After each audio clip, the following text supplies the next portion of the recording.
사사기 2장 20절에서 23절. 여호와께서 이스라엘에게 진노하여 이르시되 이 백성이 내가 그 열조와 세운 언약을 어기고 나의 목소리를 청종치 아니하였은즉 나도 여호수아가 죽을 때에 남겨둔 열국을 다시는 그들의 앞에서 하나도 쫓아내지 아니하리니 이는 이스라엘이 그 열조에 지킨 것 같이 나 여호와의 도를 지켜 행하나 아니하나 그들로 시험하려 함이라 하시니라.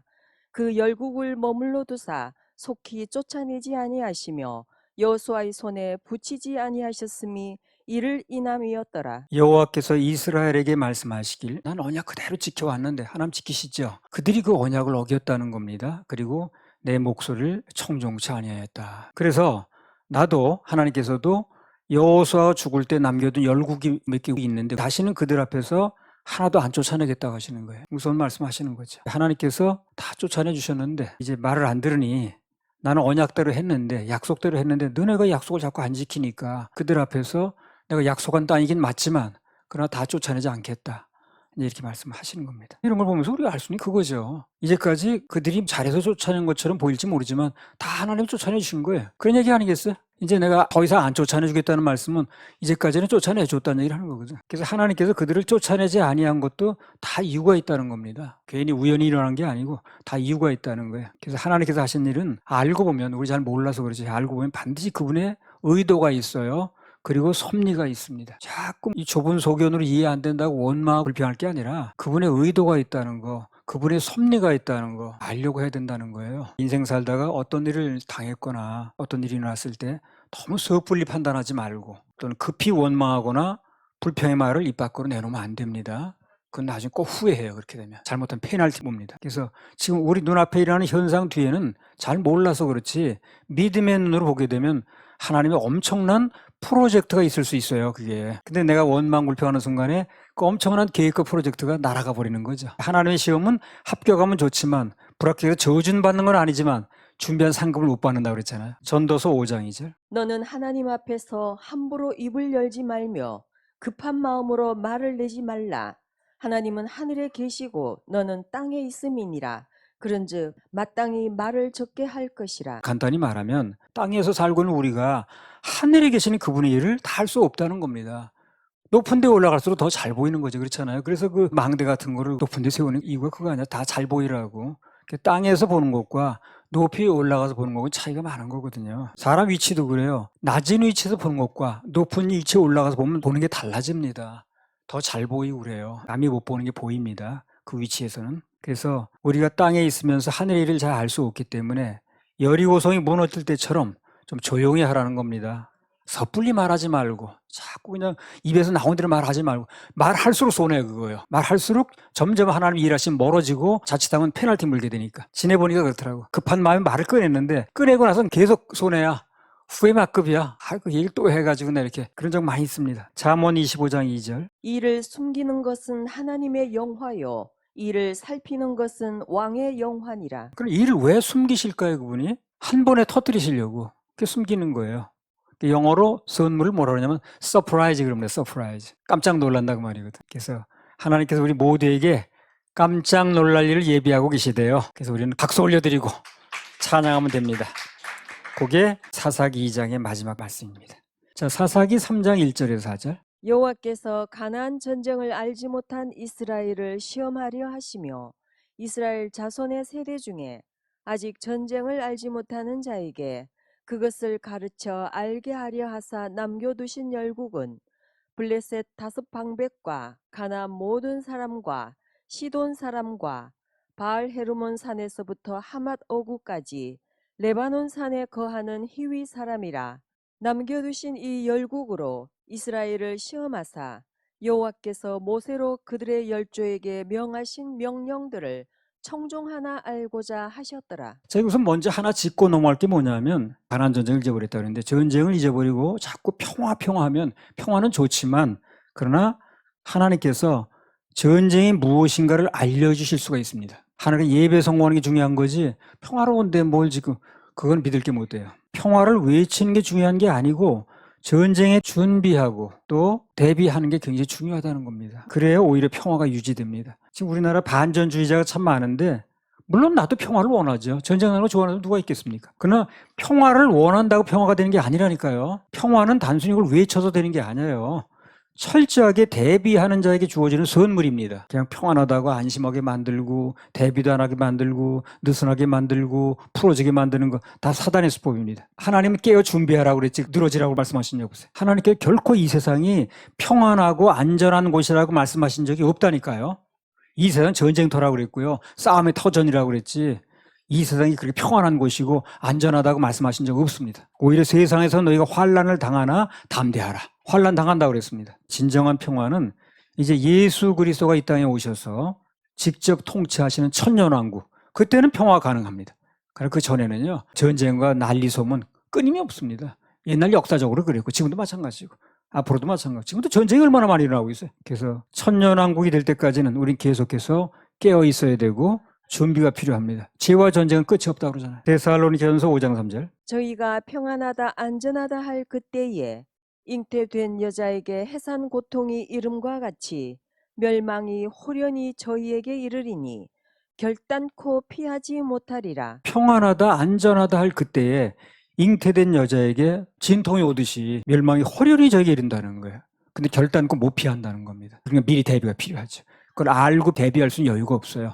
미리. 휴거도 마찬가지입니다. 그때 순식간에 올라가는 건데 납치돼도 올라가는 건데 미리 대비해야 됩니다. 전부. 그래서 그때까지는 늘 깨어 있어서 준비가 필요합니다. 호련히 저에게 이르니 결단코 못 피한다고 그랬잖아요. 데살로니가전서 5장 6절. 그러므로 우리는 다른 이들과 같이 자지 말고 오직 깨어 근신할지라. 육신이 자는 걸 얘기를 하는 게 아니야. 육신은 깨어서 왔다 갔다 하는데 정신 똑바로 차리고 있다고 하는데 영적으로 자는 거. 그렇게 자지 말고 오직 깨어 근신할지라. 깨어 근신하는 게 가장 좋은 게 예배 성공하는 거예요. 우리는 다른 이들과 같이 자지 말고 오직 깨어 근신할지라.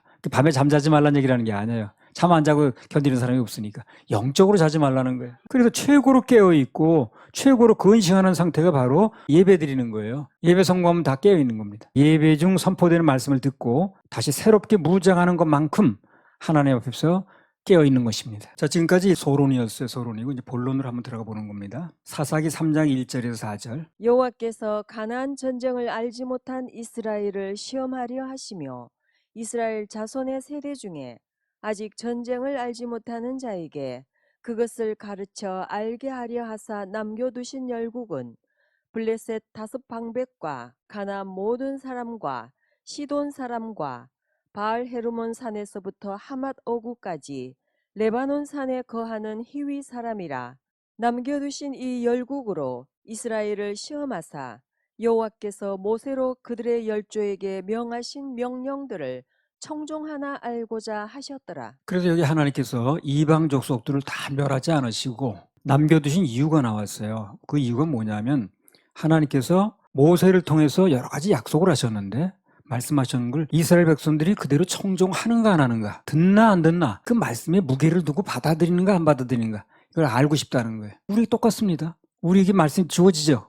그대로 순종하는가 안 하는가, 믿는가 안 믿는가, 받아들이는가 여부를 그분이 알고 싶어 하세요.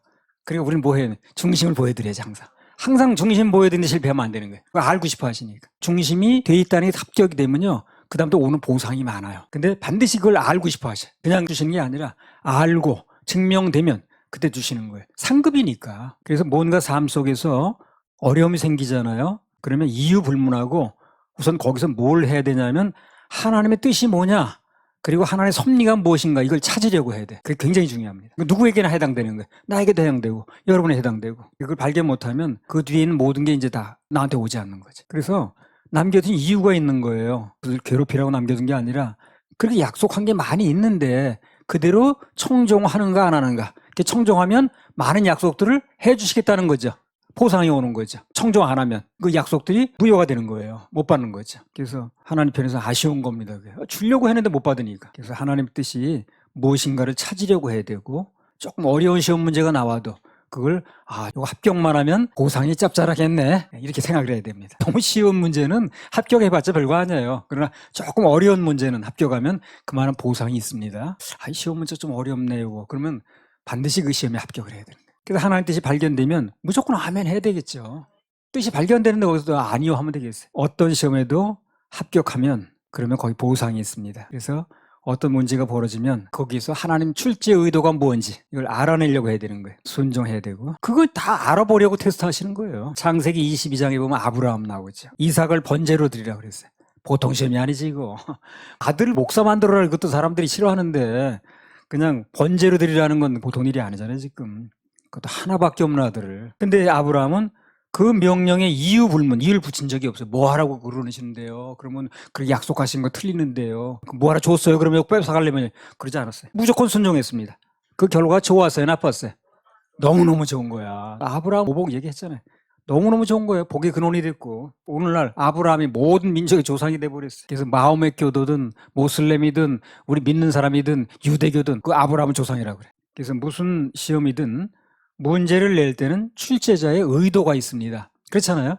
이걸 뭘 주겠다는 의도가 있는 거 아니야. 뭘 묻는 의도가 있는 거거든. 그 시험 출제 의도를 잘 알아야 돼. 그래서 그 출제를 알아서 그 의도대로 움직이는 게 중요하겠죠. 내가 보니까 하나님의 시험 출제 의도는 대부분 그렇더라고. 예외가 좀 있기는 하겠습니다만 하나님의 시험 출제 의도는 무조건 아멘 여부를 묻는 거더라고. 그건 뭐 시시비비를 가리고 그게 아니었다는 둥 저 사울처럼 가리지 말고 그냥 아멘 하는 거. 그게 굉장히 시험 문제 많이 나오더라고. 출제 경향이 많이 나오더라니까. 답은 뭐라고요? 무조건 아멘 하는 거예요 그냥. 그게 내가 이해 가든 말든 내가 받아들이기 쉽든 말든 관계없이 그냥 아멘 하는 거예요. 그게 출제 의도입니다. 내가 살아보니까 그래. 지난번에 드렸는데 또예요. 그러지 말고 그런 건 따져 묻는 게 아니야. 그냥 아멘 하면 돼. 그냥 아멘 하면. 감동 주시면 아멘 하면 되는 거야. 하나님을 상대로 물질을 심거나 뭐 할 때는 전혀 따질 필요가 없습니다. 100배 1000배로 더 주시면 되는 거 아닌가? 따질 필요가 전혀 없는 거지. 사람일 때는 따질 필요가 있어요. 그 사람이 나 줄 능력이나 있는 거야 지금. 뭐 그 사람한테 갚기나 할 거야. 뭐 이거 알아주기나 해. 따져봐야 돼 사람은. 그럼 하나님 앞에 할 때는 따질 필요가 없어요. 그래 모를 리도 없고 갚을 능력이 없는 분도 아니기 때문에. 무슨 시험이든 문제를 낼 때는 출제자의 의도가 있는데 하나님의 시험 출제 의도는 대부분 보니까 무조건 아멘 여부를 묻는 거예요. 그래서 그 아들을 번제로 드리라는 그 어려운 시험을 냈지만 아브라함이 어떻게 된 거예요? 무조건 아멘 한 거야. 합격한 거야. 이게 간단히 말하면 무조건 아멘 한다는 게 주님의 뜻을 최고로 아는가 그걸 묻는 거죠. 내 사정 말고 무조건 주님의 뜻이라면 그걸 최고로 아는가 여부를 묻는 거예요 지금 의도가. 그래서 하나님께서는 당신의 그 백성이라고 하는 사람들이 안 믿는 사람 말할 거 없습니다. 백성이라고 하는 사람들이 그분 말씀에 청종 여부 즉 듣나 안 듣나에 관심이 많습니다. 우리 그렇잖아요. 남의 자식이 내 말 듣거나 안 듣거나 뭐 상관이 있나. 남의 교인들이 듣거나 말거나. 그러나 우리 교인이 우리 자식이 그렇다면 이민하죠 그거는요. 시편 119편 71절 고난당한 것이 내게 유익이라. 이로 인하여 내가 주의 율례를 배우게 되었나이다. 고난당한 것이 내게 유익이라는 거예요. 왜 고난이 유익인가? 고난이 괴로운 건데 왜 유익이냐면 그 고난 때문에 내가 주의 율례를 배우게 됐다는 거예요. 즉 말씀을 배우게 됐다는 거예요. 더 정확히 말하면 말씀을 내가 중심으로 받아들이게 됐다는 거거든. 말씀 그냥 가볍게 알고 말씀이 다 뭐 그런 대로 사는 거야 하던 사람이 고난을 겪게 되니까 말씀의 무게도 알게 되고 말씀대로 하는 게 내 인생에 이렇게 복이 될 수 있고 화가 될 수 있구나 하는 걸 알게 됐다는 거거든. 그래서 고난을 통해서 그분의 말씀을 들을 수 있는 귀가 열렸다는 얘기를 하는 겁니다. 하나님 말씀 영의 귀로 듣는 거거든요. 육신의 귀가 들려도 영의 귀를 못 듣는 사람은 전혀 못 듣습니다. 이거. 그런데 고난을 당하게 되면 영의 귀가 열려요. 그래서 그게 그런 뜻이었구나.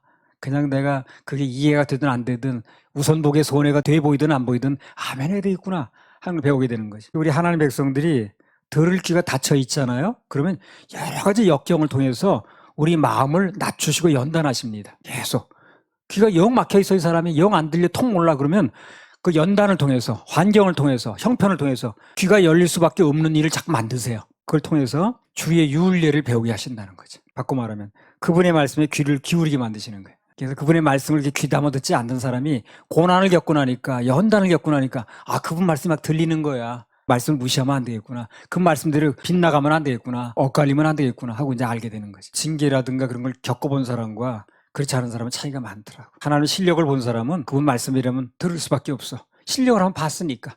실력을 못 본 사람은 자기 멋대로 하다가 진짜 나중에 큰 일을 한번 당하는 거죠. 그냥 뭐 아이고 하나님 할 일이 하나 생기는 거예요. 이제. 그게 뭐 몸의 병인지 무슨 물질의 손해인지 좌우지가 뭐든지. 그래서 그 하나님의 백성들 당신의 자녀들이 들을 귀가 닫혀 있으면 여러 가지 역경을 통해서 그 마음을 낮추시고 연단하십니다. 그래서 그걸 통해서 결국은 주의 율례를 배우게 하시는 거예요. 그분의 말씀에 귀를 기울이게 하시는 거예요. 그럼 반대로 누군가 귀가 다 열려 있어 이 사람은 하나님 말씀을 다 아멘하고 받아들여. 그럼 어떻게 됩니까? 그 사람 되는 말씀만 들려줘. 거기다가 꼭 되는 말씀, 성공하는 말씀, 나쁜 일을 안 당하는 말씀, 그냥 이런 말씀만 계속 들려주는 거야. 그 사람 계속 잘 되는 거야. 그래서 열려있는 마음에 뭐 안 되는 말씀, 뭐 저주받는 말씀, 그런 말씀을 들리지 않아요. 하나님 말씀에 귀가 열려있으면 그 귀에다 계속 되는 얘기를 들려주는 거예요. 다른 사람은 실패하는데 그 사람은 성공하는 거예요. 다른 사람은 잘 못 가는데 그 사람은 제대로 가는 거예요. 그래서 성공하는 얘기, 해결되는 얘기, 이런 얘기, 온갖 좋은 걸 다 들려주시는 거예요. 귀만 열고 있으면. 예를 들면 사무엘 어렸을 때 그냥 사환입니다. 그때는 뭐 공식 직함도 없어요. 그냥 엄마가 갖다 맡겨가지고 단심부름하는 거예요, 성전에서. 그런데 이 사람 뭐가 특징입니까? 사무엘은 늘 하나님 말씀에 귀가 열려 있는 거예요. 24시간 밤에도 열고 있는 거예요. 그러니까 그 아이가 사환인지 뭐 대제사장인지 어른인지 아인지 구별하지 않는 거예요. 하나님께서 귀를 열고 있는 대상에게 말씀하시는 거예요. 찾아가서 신부는 사환에 불과했지만 온갖 얘기를 다 들려주잖아요. 장래가 어떻게 될 것이며 나라의 운명이 어떨 것이며 다 말씀해 주잖아요. 정작 대제사장인 엘리에게는 침묵하시는데 전혀 들려주지 않는데 왜 그렇습니까? 귀를 열고 있느냐 문제는 거예요. 그게. 그래서 우리가 역경을 통해서라도 연단을 통해서라도 귀를 열 수 있다면 수지 맞는 겁니다. 그거. 근데 가능하면 그런 연단 안 받고 생고생하지 말고 그냥 귀를 먼저 겸손하게 여는 게 좋아요. 난 그걸 선호하는 사람이야. 맞고 잘하려고 하지 말고 그냥 잘하면 되잖아요. 그냥 잘하면. 신사적인 사람은요 그냥 미리 잘하는 거야. 미리 알아서 꼭 맞고 그렇게 큰 위기나 당하고 그래가지고 하려고 그러는 거예요. 근데 안 돌아오는 건 낫긴 하지만 비신사적이지 그거. 가능하면 그런 거 당하기 전에 평소에 아무 일 없을 때 예배 성공하고 충심 드리고 그래서 고난 당하지 않는 게 좋지 않냐고. 평안하게 사는 게 좋잖아요. 그럼 그 옆에 사람도 평안하잖아요. 아무튼 그래서 누구든지 하나님 말씀에 늘 귀를 기울이고 있으면 그럼 그에게 오는 역경과 환난의 약 80%는 다 피해집니다. 원래 그거 열려는 게 목적이니까. 귀가 열려 있으면 특별한 경우가 아니면 환난과 역경은 다 피해갑니다. 그 사람한테. 평탄하게 잘 가요. 저 사람은 역경도 없이 잘 가나. 불공평한 게 아니고 그 사람은 열려 있으니까 이미. 그래서 하나님께서 누군가 그분을 향해서 귀가 막혀 있잖아요. 그럼 부지런히 뚫는 작업을 하신다. 그럼 예배 성공을 강조하는 이건 뭡니까? 한마디로 하나님을 향한 귀가 안 막히게 하려고 그러는 거예요. 하나님을 향한 귀가 막혀 있으면 예배를 통해 뚫어주시는 거거든. 예배 참석하게 되면 귀가 또 뚫린다고. 아 그렇구나. 마음을 열어야 되겠구나. 말씀이 들리기 시작하거든. 그래서 예배 성공이 중요한 게 뭐냐면 예배 성공을 하게 되면 귀가 뚫린다는 거예요. 귀를 뚫는 목적으로 연단도 주는 건데 예배 성공하면 연단도 환난도 줄어든다고 봐야지. 세상에서 온갖 소리를 다 듣잖아 나가면. 정말 들어야 될 소리 뭐 듣지 말아야 될 소리 온갖 소리를 다 듣습니다. 자연적으로 그런 소리를 다 듣다 보니까 하나님을 향한 귀가 나도 모르게 자꾸 막히는 거예요 이게. 그러다가 예배 성공하면 그 막혔던 귀가 다시 뚫립니다. 예배 실패하면 손해가 한두 가지가 아니지. 잘 몰라서 그렇지. 창세기 15장 4절 5절. 여호와의 말씀이 그에게 임하여 가라사대 그 사람은 너의 후사가 아니라 내 몸에서 날 자가 내 후사가 되리라 하시고 그를 이끌고 밖으로 나가 가라사대 하늘을 우러러 무뼈를 셀 수 있나 보라. 또 그에게 이르시되 내 자손이 이와 같으리라. 여기 보면 하나님께서 아브라함에게 말씀하셨습니다. 내 자손을 하늘의 별과 같이. 하늘의 별이 바다 모래보다 훨씬 많답니다. 바다 모래는 지구상에만 있는 거예요. 그런데 하늘의 별은 온 우주에 다 있으니까. 내 자손을 하늘의 별과 같이 많게 하셨다. 분명히 약속입니다 이게. 자, 창세기 16장 2절. 사레가 아브라함에게 이르되 여호와께서 나의 생산을 허락지 아니하셨으니 원컨대 나의 여종과 동침하라. 내가 혹 그로 말미암아 자녀를 얻을까 하노라 하매 아브라함이 사레의 말을 들으니라. 그래서 하나님께서 그렇게 분명히 약속해 주시고 언약을 하셨는데도 불구하고 이 사례의 말을 듣는 거야. 쉽게 말해 세상 말을 들은 거야. 그러니까 하나님 말씀에도 귀가 막혀버렸어요 이 사람이.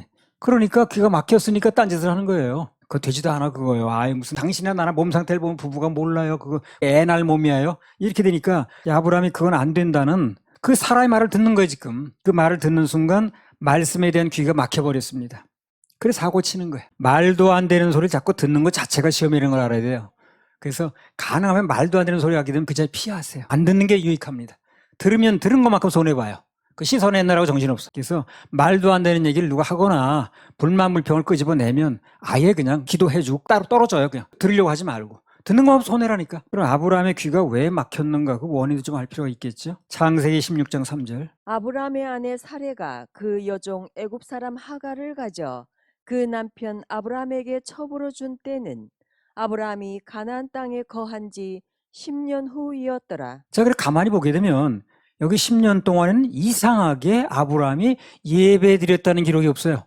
10년에 어떻게 흘러가는지 아버지가. 그 약속 받고 나서 그 다음에 하갈하고 사고 칠 때까지 그 어간에 10년 동안에 아무 기록이 없는 거예요. 예배 드렸다는 얘기가 전혀 없어요. 예배가 신통치 않다 보니 영적인 귀가 점점 막히는 거야. 그래서 말씀이 들질 않는 거예요, 이 사람이. 그게 원인입니다. 원래 귀가 막히면 말도 못하는 거 여러분 압니까? 그게 농화자라고 그래요, 농화자. 그래서 귀가 막히면 말도 못하는 거예요. 농화는 늘 같이 다닙니다. 그래서 영적인 귀가 막히면 기도도 안 돼요. 귀가 막혔는데 뭐가 나와? 기도도 안 되고 찬송도 안 되고. 그래서 기도도 찬송도 다 말씀을 들어야 나오는 거예요. 그게 말씀이 들려야 모든 게 진행되는 거예요. 말씀이 들리면서 진행이 됩니다. 말씀이 안 들리는 사람은 진도가 안 나가. 몸만 와 있는 거예요. 그냥 저 사람이 10년 동안 20년 동안 뭘 듣고 앉았던 거야 할 정도로 전혀 모르는 거예요. 말씀이 안 들렸기 때문에. 들어야 됩니다. 들어야 변화가 오는 거예요. 말씀이 일을 하는 거거든. 안 들으면 소용없는 거예요. 아무 소용도 없어요. 전혀 변화가 오지 않습니다. 말씀이 들리면서 모든 것이 진행이 되는 거예요. 그래서 말씀이 선포되는 시간에는 마음을 열고 중심으로 들어야 됩니다. 그래야 말씀이 임하게 돼 있고 그 말씀이 내 속에서 일을 하는 거예요. 말씀이 듣고 믿어져야 역사가 일어난다고 말이죠. 그리고요, 말씀의 근거에서 일어나잖아요. 그 일은 그 다음에 어떤 현상이라든 간에 절대 빗나가지도 않고 잘못되지 않습니다. 말씀의 근거에서 일어난 일이라면, 말씀에 순종하다가 말씀의 근거에서 믿음으로 행동하다가 그것 때문에 일어나는 일이라면 하나님이 반드시 책임집니다. 말씀 때문에 순종했더니 나 망했어. 그런 사람 들어본 적 없어요. 과정에 무슨 일이 겪든 간에 말씀 때문에 일어난 일이라면 반드시 보상이 있게 돼 있고요. 빗나가지 않습니다. 말씀이 바탕도 없는데 자꾸 체험만 강구하면 그게 바로 신비주의가 되는 거예요. 말씀은 신비한 거고 신앙도 신비한 거지만 신비주의는 안 맞는 거예요. 이거는. 신비한 게 맞아요, 우리가요. 하나님 자신이 신비한 분이니까. 신비주의는 자꾸 그만 추구하는 거야, 신비한 것만. 신비하고 신비주의하고는 틀려요. 말씀에서 근거해서 일어난 일은요, 어떤 현상을 겪든 간에 절대 빗나가지 않아요. 잘못되지 않습니다. 말씀 바탕도 없이 자꾸 체험만 강구하니까 그게 이제 문제가 되는 거고 신비주의가 되는 거죠. 실제적인 알맹이는 말씀이 와닿고 믿어질 때 거기서 거두는 거예요. 말씀이 씨앗이니까. 누구든지 신앙생활 하다가 하나님을 향하여 왠지 내가 좀 귀가 막혀 있는 것 같아 지금. 그러면 온 몸에 중심에 비상을 걸어야 됩니다. 그냥 넘길 일이 아니에요. 그건 큰 문제가 생깁니다. 그래서 왠지 말씀 잘 안 들려. 만난 맛이 꿀맛 같다고 그러더니 이제 또 느끼한 기름맛 같아. 이러면 문제가 생긴 거거든요. 그러면 온 몸에 중심에 비상을 걸어야 돼요. 그래서 말씀을 중심으로 듣게 되면 막혔던 귀가 다시 뚫리게 됩니다. 신앙생활 귀만 제대로 뚫려 있으면 돼요. 환경이 어려워도 문제가 있어도 귀만 뚫려 있으면 들으면 되는 거야. 믿음은 들으면서 나는 거거든.